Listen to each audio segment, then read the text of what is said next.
ایک اور حدیث مبارکہ کے اندر فرمایا گیا صبر کی اہمیت کو اور اس کی فضیلت کو بیان کرتے ہوئے فرمایا گیا کہ اللہ کے نبی جناب محمد رسول اللہ صلی اللہ علیہ وسلم فرماتے ہیں کہ جب قیامت کا دن ہوگا، اذا جمع اللہ الخلائق یوم القیامہ، کہ جب اللہ تعالیٰ مخلوقات کو قیامت کے دن جمع فرمائے گا تو ایک پکار لگانے والا، ایک ندا لگانے والا پکار لگائے گا، آواز لگائے گا اور کہے گا این اہل الفضل، کہ فضل والے کہاں ہیں؟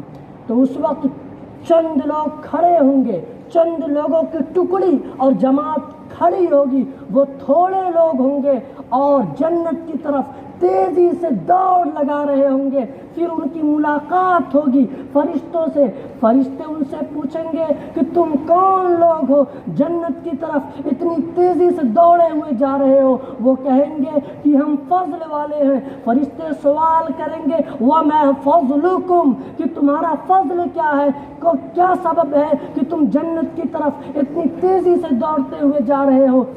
وہ جواب دیں گے کہ کُنَّا اِذَا ظُلِمْنَا صَبَرْنَا، کہ جب دنیا میں ہم پر ظلم کیا جاتا تھا، ہمارے ساتھ اتیاچار کیا جاتا تھا، ہم کو دبایا جاتا تھا، تو اس وقت ہم صبر کیا کرتے تھے۔ کُنَّا اِذَا ظُلِمْنَا صَبَرْنَا۔ اور حدیث مبارکہ کا اگلا ٹکڑا ہے وَإِذَا أُسِيءَ إِلَيْنَا حَلُمْنَا، اور جب ہمارے ساتھ بدسلوکی کی جاتی تھی تو ہم بردباری اختیار کرتے تھے۔ اور آخری ٹکڑا ہے وَإِذَا جُهِلَ عَلَيْنَا حَلُمْنَا، اور جب ہمارے ساتھ بدتمیزی کی جاتی تھی تو بھی ہم بردباری اختیار کرتے تھے۔ اللہ کے نبی جناب محمد رسول اللہ صلی اللہ علیہ وسلم کی حیات طیبہ کا خلاصہ آپ کی زبانی خود ایک جملے میں سنیے۔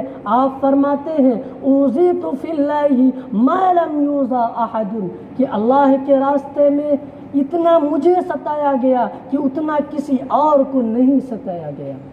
میرے بھائیوں، یہ ہے جب مصیبتوں پر صبر کرنا۔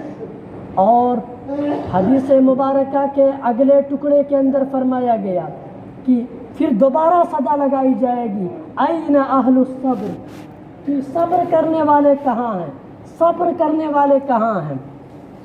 جیسے عام طور پہ تبلیغی جماعت کے اجتماع کے اندر ہوتا ہے کہ فلاں جگہ جانے والی جماعت کہاں ہے، کچھ ایسے ہی جنت میں بھی ہوگا کہ اعمال سے پکارا جائے گا لوگوں کو، جو عمل جو لوگوں نے کیا ہوگا اس عمل کے حساب سے لوگوں کو بلایا جائے گا۔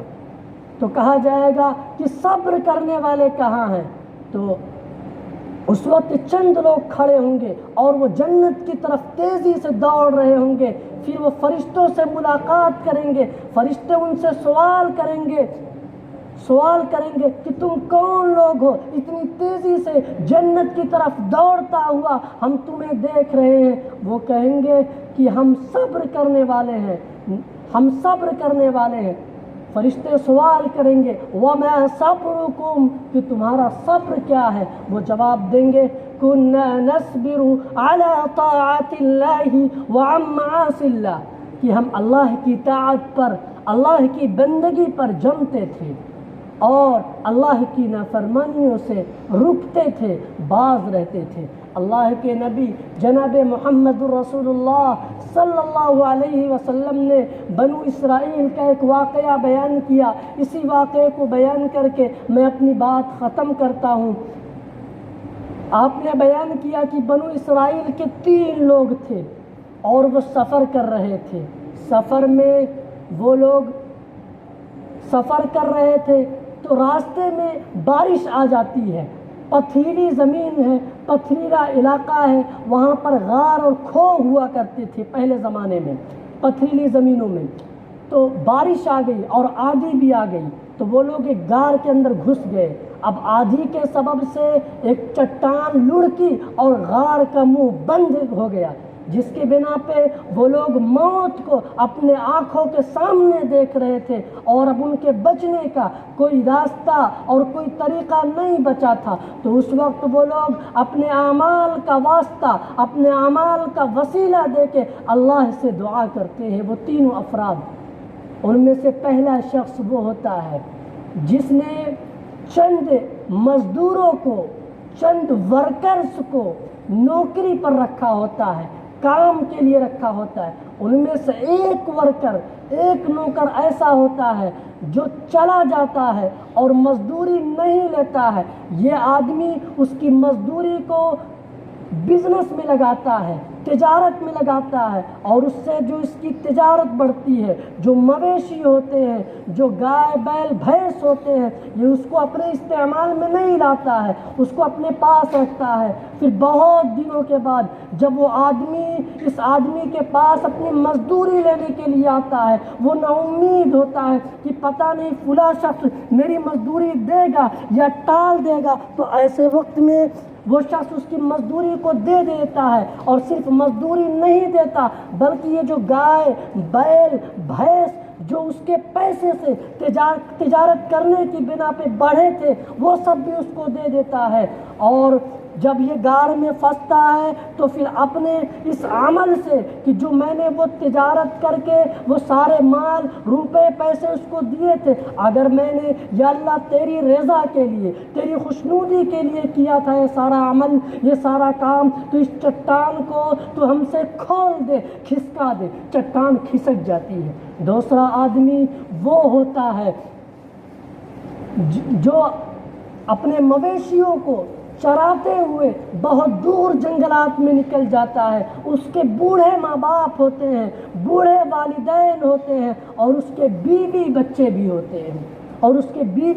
بھی ہوتے ہیں، وہ بہت دور نکل جاتا ہے مویشیوں کو چراتے ہوئے، پھر واپس گھر آتا ہے، دیکھتا ہے کہ اس کے ماں باپ بھوک سے سو چکے ہیں، کیونکہ دودھ پر ان کا گزارا ہوتا تھا مویشیوں کے، اور اس کے بچے جاگ رہے ہیں۔ تو وہ دودھ کا جو پیالہ ہوتا ہے وہ اپنے بچوں کو نہیں دیتا ہے، بلکہ اپنے ماں باپ کے سرہانے دودھ کے پیالے کو لے کے کھڑا ہو جاتا ہے اور ان کے جاگنے کا، ان کے بیدار ہونے کا انتظار کرتا ہے، پھر اور اپنے بچوں سے کہتا ہے کہ میں تمہیں کیسے پلا دوں دودھ جبکہ انہوں نے یعنی میرے ماں ماں نے نہیں پیا ہے، وہ کہتا ہے۔ پھر اس کے بعد جب اس کی ماں والدہ بیدار ہوتی ہیں، پھر وہ ان کو دودھ دیتا ہے اور وہ پیتی ہے اور دعائیں دیتی ہیں، پھر اس کے بعد وہ اپنے بچوں کو دیتا ہے۔ تو جب یہ آدمی غار کے اندر، کھو کے اندر پھنس جاتا ہے، تو اللہ سے اپنے اس عمل کا واسطہ دے کے، اپنے اس عمل کا وسیلہ دے کے دعا کرتا ہے اور کہتا ہے کہ اے اللہ، اگر میں نے وہ عمل تیری رضا کے لیے کیا تھا، تیری خوشنودی کے لیے کیا تھا، تو چٹان کو ہم سے کھسکا دے۔